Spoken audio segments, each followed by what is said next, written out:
Hello and welcome, Talkin really here, and of course, is anybody surprised by this headline?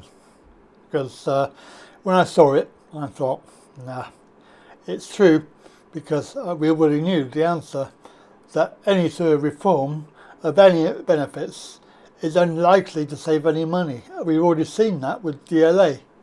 A few years ago, like 10 years ago, they did DLA in the idea that they would save money, and they didn't, because now they're saying that PIP is too much and need to save money on that as well. It's a story that's going to run, and obviously for those people who are stupid enough to vote for the Tories and you have a disability, then you're basically bringing that on yourself, because it is in their manifesto to cut spending by 12 billion a year by the end of next Parliament. Well, that's 4 years.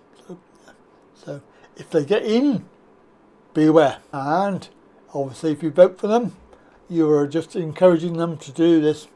And PIP crackdown is unlikely to save any money whatsoever. So here's the story we have, and of course, eligibility reforms will damage people's living standards without helping them into work, even though PIP is not about work. Remember, it has nothing to do with work, because you can claim this even if you are working, regardless of your income and regardless of your status. So it's a bit false on the headline there. So obviously the main thing that they want to do is tighten up the assessment rates, and how it's done, because they reckon that it will bring down the bill. But obviously they're saying here that it will not bring down the taxpayer bill. Cracking down on the assessments and incapacity benefits will damage people's living standards. That's it. It's going to prevent people from getting what they're owed, as in they have a disability, they're allowed to claim it. So they cautioned against the belief that it has become too easy to receive support, which is true, because there is no evidence to support this claim. And of course they have to go through all the hassle of assessments and giving evidence and things like this, and of course they are refusing people. People are then going to court and winning, and it's currently over 70%. So the introduction of PIP was 2013, and award rates have been stable, so that's pretty useful information. Rushed attempts to restrict benefit eligibility are therefore likely to result in people with acute needs having their support and living standards cut without improving their underlying health conditions. The government announced that several reforms to disability and out of work incapacity benefits in order to bring down the soaring cost of benefits. Yeah. Well, they're not in power, so unless you vote for them, this is not going to come about. Obviously they're saying about the total cost of the bill. Obviously they're going to say that they're going to try and imply that it's going to go up by 48% between the next few years, up until 2029. They've obviously proposed scrapping the hour work health benefit assessment and merging it with PIP. So obviously if you're on ESA or JSA, you can have the health assessment to see if you're able to work, but PIP is not about work. And obviously the Conservative manifesto has pledged to cut spending on benefits. Yes. So how many people are going to vote for that? All those people with money, probably. So the report said that this policy would involve a large cut to working age disability benefits that would be extremely difficult to deliver. A cut of 12 billion equals to almost 2/5 of the working age PIP bill. So that's quite a lot.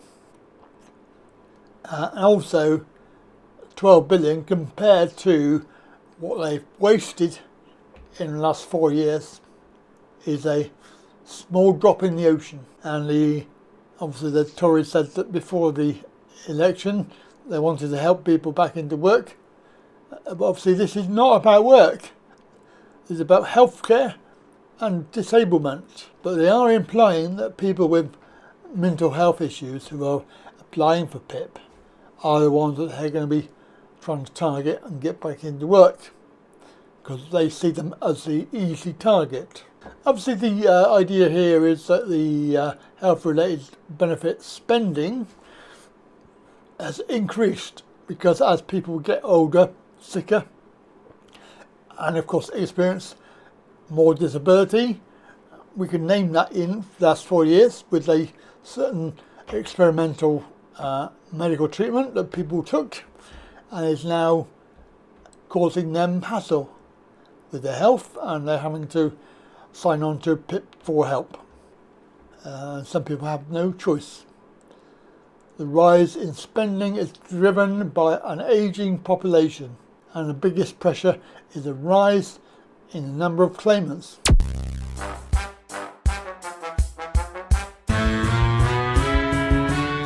Talkinreally.co.uk is a place to go if you're looking for help and advice. There's a membership area if you want to join with a monthly membership fee, which you can have for the cost of a cup of coffee. I also offer, by way of the book me button here, we can have one-to-ones, either a 30-minute or a 60-minute meeting to discuss whatever you like. And somebody recently asked me, what can you talk about? Well, I can talk about anything. If you want to find out any sort of answers to questions that you may have, also details of my experience, what experience I have for you to be able to qualify me to talk to you. Interesting stuff. And can I just chat to you? Yes, you can, of course. And what if I can't afford it? Well, if you genuinely can't afford it, then obviously do feel free to contact me. But I am in this business to help me pay my bills. So if you're interested, then go over to the website there, talkinreally.co.uk. So the PIP crackdown is unlikely to save money. Well, you already knew that. And they are still targeting disabled people as usual. So if you do vote for them, then please unsubscribe and go away, because you're not welcome here. You're just compounding the problem. That's it from me. Have a very lovely day. It's a lovely sunny day today. Get out in the garden, have some sun, get some vitamin C in you, or vitamin D even. That's it from me. Bye for now.